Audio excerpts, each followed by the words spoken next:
దేశంలో మోదీ మరోసారి ప్రధానమంత్రి అవుతారన్నారు బీజేపీ నేతలు. కాంగ్రెస్ మేనిఫెస్టో ముస్లింల మేనిఫెస్టోలో ఉందని ఆరోపించారు. ముషీరాబాద్లో రోడ్ షో నిర్వహించారు కేంద్ర మంత్రి కిషన్ రెడ్డి. ఇక ఈ నెల 29న తెలంగాణకు రానున్నారు. బీజేపీ జాతీయ అధ్యక్షులు జేపీ నడ్డా ఖమ్మం, మహబూబాబాద్, మల్కాజిగిరి సెగ్మెంట్లలో రోడ్ షోలు చేయనున్నారు.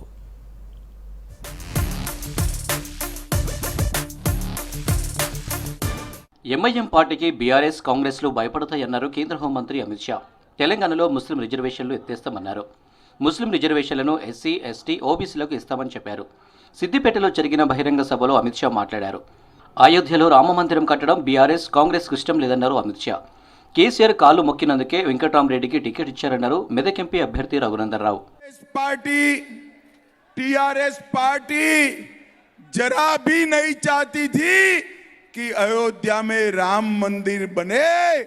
नरेंद्र मोदी जी ने 5 साल में केस भी जीता, भूमि पूजन भी किया और प्राण प्रतिष्ठा कर कर जय श्री राम कर दिया.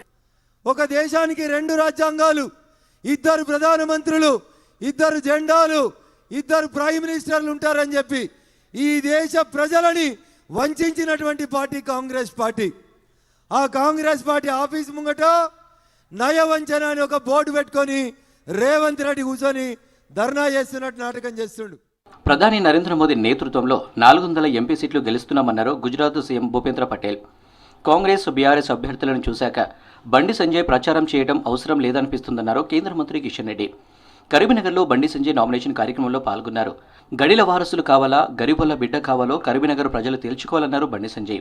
కాంగ్రెస్, బీఆర్ఎస్ అభ్యర్థులకు 100 కోట్లు ఆస్తులున్నాయని, కానీ తనపై 100 కేసులున్నాయని చెప్పారు. నామినేషన్కు ముందు మహాశక్తి ఆలయంలో ప్రత్యేక పూజలు చేశారు సంజయ్. आज पहली बार इलेक्शन आते हैं जाते हैं, लेकिन पहली बार जनता ने तय किया है कि 400 पार के साथ नरेंद्र भाई को तीसरी बार बिठाना है. కిషన్ రెడ్డి గారు మోడీ గారిని ఒప్పించి, జేపీ నడ్డా గారిని ఒప్పించి కరీంనగర్ పార్లమెంటు భారతీయ జనతా పార్టీ అభ్యర్థిగా నన్ను నియమించిన తర్వాత మీ అందరి కష్టాతీతంగా ఈ కరీంనగర్ పార్లమెంటు ప్రజల ఆశీర్వాదంతో రాముని వారసుడు మోడీ గారితే మోడీ గారి వారసుడిగా మనందరం ఈరోజు ఈ కరీంనగర్ ఎన్నికల బరిలో నిలుచున్నాం. ప్రధాని మోదీ హయాంలో దేశం అభివృద్ధి చెందుతుందన్నారు ఉత్తరాఖండ్ సీఎం పుష్కర్ సింగ్ ధామీ. దేశం మొత్తానికి ఒకటే కానూన్ ఉండాలని, కొన్ని వర్గాలకు మేలు చేసేలా ఉండొద్దన్నారు. నిజామాబాద్ జిల్లాలో జరిగిన బహిరంగ సభలో పాల్గొన్నారు పుష్కర్ సింగ్. కాంగ్రెస్ మేనిఫెస్టో ముస్లింల మేనిఫెస్టో అని ఆరోపించారు నిజామాబాద్ ఎంపీ అభ్యర్థి ధర్మపురి అరవింద్. హిందువుల ఆస్తులపై కాంగ్రెస్ కన్నేసిందని, అలాంటి వారికి అవకాశం ఇవ్వద్దన్నారు.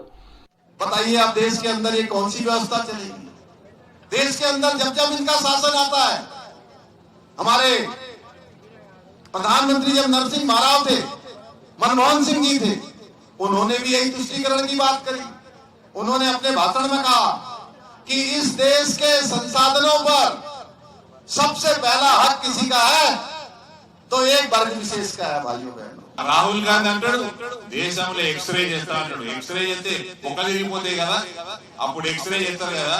అట్లా ఎక్స్రే అంట మన ఇళ్లకు దొరి మన మీద మనకున్న ఆస్తులు, ప్లాట్లు, పొలాలు, మహిళల మీద ఉన్న బంగారం కూడా లెక్కలు కడతారట. లెక్కలు కట్టి అవన్నీ కూడా ముస్లింలకు పంచుతారట. ఇదే సమయంలో మనం సిటిజన్షిప్ అమెండ్మెంట్ యాక్ట్ మనం ఇంప్లిమెంట్ చేసుకోవాలా, ఎన్ఆర్సీ ఇంప్లిమెంట్ చేయాలా, ఇక్కడ ఉన్న బంగ్లాదేశ్, రోహింగ్యాలని మొత్తం ఇడికి ఎల్లగొట్టాలా. బీజేపీపై కాంగ్రెస్ రిలీజ్ చేసిన ఛార్జ్షీట్పై ఫైర్ అయ్యారు మాజీ ఎమ్మెల్సీ రామచంద్రరావు. సీఎం ఇచ్చిన ఛార్జ్షీట్లో ఛార్జ్ లేదు, షీట్ కూడా లేదన్నారు. తమ పార్టీలో ఆర్ఎస్ఎస్ భావజాలం ఉందని గర్వంగా చెప్పుకుంటామని, కాంగ్రెస్ పార్టీ భావజాలం ఏంటో చెప్పగలుగుతారా అని ప్రశ్నించారు. రాజ్యాంగాన్ని అనేకసార్లు మార్చింది కాంగ్రెస్ పార్టీ అన్నారు రామచంద్రరావు. మేము గర్వంగా చెప్పుకుంటాం మేము ఆర్ఎస్ఎస్ భావజాలం మాకు ఉందని, కానీ మీ భావజాలాలు ఏంది? పిఎఫ్ఐ భావజాలాలా, ఐఎస్ఐ భావజాలాలా? ఆర్ఎస్ఎస్ దేశభక్తులు మీ భావజాలాలు ఏంది? దేశద్రోహం మీ భావజాలాలా? నక్సలైట్లకు సపోర్ట్ చేయడం మీ భావజాలాలా? ఐఎస్ఐకి సపోర్ట్ చేయడం మీ భావజాలాలా? కాబట్టి మేము గర్వంగా చెప్పుకుంటాం. మీరు చెప్పుకుంటే చెప్పుకోండి, మీరు చెప్పుకోకుండా కూడా మీరు ఈరోజు దేశద్రోహులకు ఏజెంట్లు అని చెప్పేసి కూడా స్పష్టంగా కనబడతా ఉంది. వరంగల్ పార్లమెంటు సెగ్మెంట్లో అభ్యర్థి ఆరూరి రమేష్ తరపున ఎన్నికల ప్రచారం చేశారు ఉత్తరాఖండ్ సీఎం పుష్కర్ సింగ్ ధామి. హనుమకొండలోని 1000 స్తంభాల గుడి నుంచి అంబేద్కర్ విగ్రహం వరకు ర్యాలీ నిర్వహించారు.